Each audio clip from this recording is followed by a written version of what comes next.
که د چا د چپه ده د مور پلار د وجې چپه د چا د مور پلار حق نه دی ادا کړی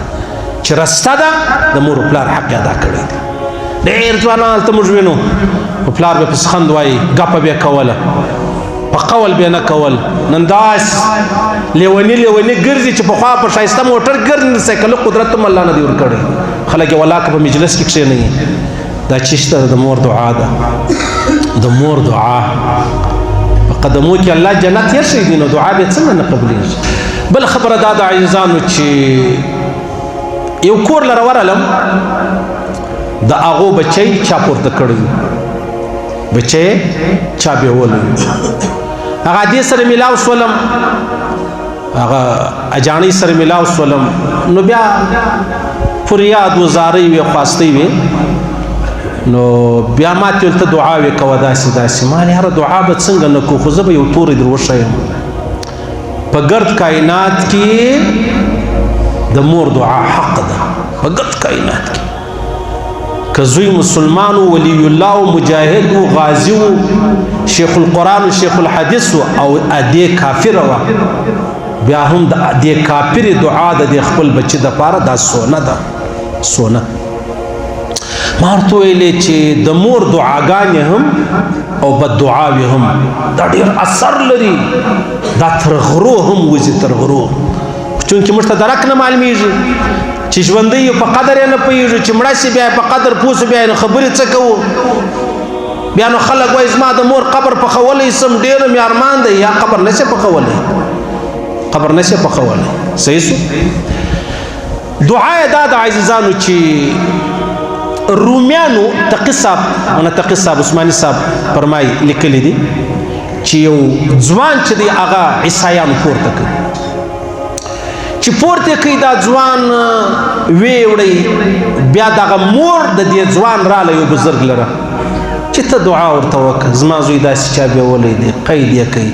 ظلم ورسره کوي ناجایز ورسره کوي نو ته دعا ورته کوه هغه بزرګ سر لاندې زړولی خیر ښځې فریاد ختم شو بیا ولاړه څو ورځې بعد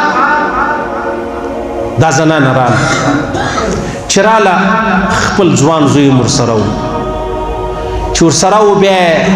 دې مور و زوی ته ویلې بزرګ لر رالو چې ته قصه ورته وکړه دغه دی مور یې ورته ویلې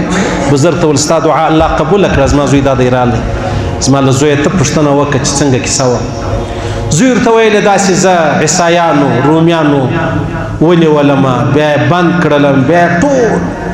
په پښو کې زنجیران راچولي وو بیا به د ورځې د باغ و د درختو کار راڅخه اخیستی مشقت ډېر و تکلیف ډېر و ډېر تکلیف و خو بیا داسې وخت رالی چې دوی به زما و پښو ته زولنې راواچولې هغه زنجیران بیا راواچول هغه به مات شو نور زنجیران بیا راواچول هغه به مات شو حیران سو ټول خلک چې دا څه معامله جوړه سوه چیش وسلو څه پیښه سوله نو یې کرار خپل راهب راوغوښتی د دې چې کوم بزرګ دی ملا دی هر څه چې دی چې راویې غوښتي هغه ورته داسې د هلک موږ نیولی دی موږ چې پښو ته زولنې ور واچوه زولنې په خپله کاټ سي دې راهب چې سوچ فکر وکړي بیا دې هلک ته ویل مور لرې ول و مور دې ژوندی ده ول و ول دا مور دعا ورته کوي چې دا زولنې نه ټینګېږي دا مور دعا ورته کوي چې د ګرد دنیا زنجیران یې پښو ته ور واچوي د مور دعا یې پښو ته زنجیران نور پرېږدي نو ول څه ورسره وکړل علاج دا نسی بندې کول علاج چې بیا رایلاکې رالی کور بیا بزرګ سره الاول چې وسو بیا د مور پوښتنه وسو تا په کم ټیم کې دعا ورته کوله ول پر دا ټیمه دعا ورته کوله یا زوی ورته پر هغه ټیم به دا زما زولنې پرې سوی دا د مور دعا ده په ملا او په پیر او په سید او په هغه پسې زغلې دعا راته وکړه چیش دعا درته وکړه مور لرې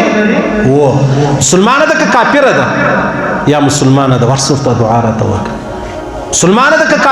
کافره ده ورسه ورته ماته دعا وکړه ته خې زوی یې ته خې زوی یې دا د مور دعا ده د مور دعاګانې واخلئ او په ذوالجلال هغه لوی رب دې مې قسم یې که د چا د چپه ده د مور پلار د وجې چپه د چا د مور پلار حق نه دی ادا کړی چې رسته ده د مور پلار حق ادا کړی دی ډېر ځوانان هلته موږ وینو پلار به پس خند وایي ګپه به یې کوله په قول به نه کول نن داس لیونی ګرځي چې پخوا په ښایسته موټر ګرځي سایکل قدرت هم الله نه دی ورکړی خلک یې ولاکه په مجلس کې کښېنوي دا چیشته د مور دعا ده د مور دعا په قدمو کې الله جنت یې شي نو دعا به څنګه نه قبلېږي دعا یې حق ده مور ته وایست او کمړه د بیا ورسه زیارت لره قبر لره ورسه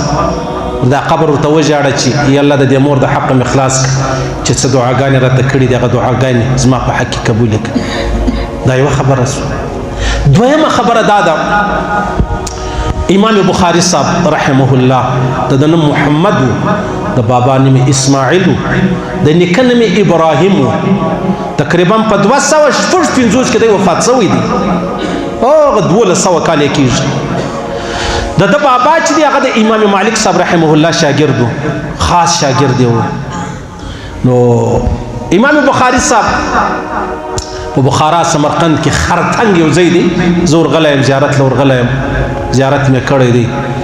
په لوړو عظیم محدثینو کې دی بخاری چې چا لیکلی ده چې تر قرآن را لاندې کتاب چې بیا کم دی هغه بخاری ده په دې کې شک نشته نو دی په کوچنیوالي باندې نابیناس په کوچنیوالي باندې نابیناس په سترګو ړوند شو مور به ډېرې دعاوې ورته کولې مور به ډېرې چغې به ویلې چې یا الله زما بچی ما خو اراده کړې وه ستا په لاره کې به زه وقف کوم زه به ستا لارې ته وقف کوم یا الله یا الله دعا دعا دعا یوه شپه بیا ابراهیم علیه السلام مبارک په خوب ولیدی ادې چې ویلی دی ول الله رب العزت ستا د دعا او د وجې ستا او بچي ته بینایي چې د هغه واپس ورکړه په سترګو بنا سو سهار چې راپورته سول چې ویې کتل محمد د دې زوی چې امام بخاري سو وروسته هغه په سترګو بنا سوی جوړ سوی روغ سوی دا چا د ادې په دعاګانو د ادې په دعاګانو ابو هريره فرمایي یو زنانه راله له مکې هجرت وکړي مدینې له راله چې راله د دې کوچنی اوس تازه ځوان سوی زوی و 12 کاله عمر به و پیغمبر اسلام مبارک دا زنانه ازواج مطهرات ته واستوله او د خپلو طالبانو سره طالب د خدای قدرت بل ورځ وباراله پریشانی راله ناجوړي راله دا الک ناجوړ شو چې ناجوړ شو مړ شو چې مړ شو حریاني جوړ شول چې د غسل د کفن ترتیب یې ورکوي پیغمبر علیه السلام ته مور راوغواړئ غریب وایي زما یو زوی مور چې راوغوښتل راله ویې کتل زوی مړ دی یو زوی دی په پښو ته کښېنست حیات صحابه مولوي صاحب فرمایي چې کښېنست نو الله ته ویل یا الله زه چې کافر وم زما زوی نه مړ کېدی ما چې د بتانو عبادت کوي زما زوی نه مړ کېدی چې ما د بتانو عبادت پرېښوی زما زوی مړ سو ولې ازما سیلیانی به ماته څه وایي چې ته پخوا زموږ سره ګرځېدې ایمان و اسلام دې نه و زوی دې ژوندی و نن دا او یا الله ما ستا په خاطر هجرت وکړي ما دا یو زوی درلودی دا ولې فرمایي په خدای قسم کې دعا ختمه کړې وه دا زوی یې پښې وښورله ژوندی سره پورته شو پیغمبر اسلام مبارک وفات شو دا زوی یې ژوندی و دعا داسې اسانه خبره نه ده موږ وایي موره دعا کوه په درواغو دې دعا راته وکړي زه په ژړا په کعبه کې دعا درته کوم مور دریا هم وایي او دعا هم درته کوي والله د مور دا دعا چې دا حقیقت دا به منو او دا خبرې ډېرې ضروري خبرې دي لازمي خبرې دي نو دغه مور ته ما ویلې مال اجاڼۍ ته خپل زوی ته دعا کوه دعا ډېر لوی اثر لري خاص کر د بابا او د ادې خاص کر د ادې د ادې دعا ډېر زورور اثر لري الله دې را نصیب کړي الله دې توفیق راکړي له چا بابا او ادې ناراضي الله دې د غیب څخه جن راضي کړي الله دې له غیب څخه راضي کړي او چا د مور پلار حق نه ادا کړي الله دې د مور د پلار د حق توفیق ورکړي او که څوک جن مړ سوي بابا او ادې او د غس نه حق پاتې سوی دی الله پاک دې د بابا او د ادې په ځړ کې په قبر کې لور واچي چې اولاد ته چشو کې اولاد معافي چې دا هغه وکړي دا چشو دا دعا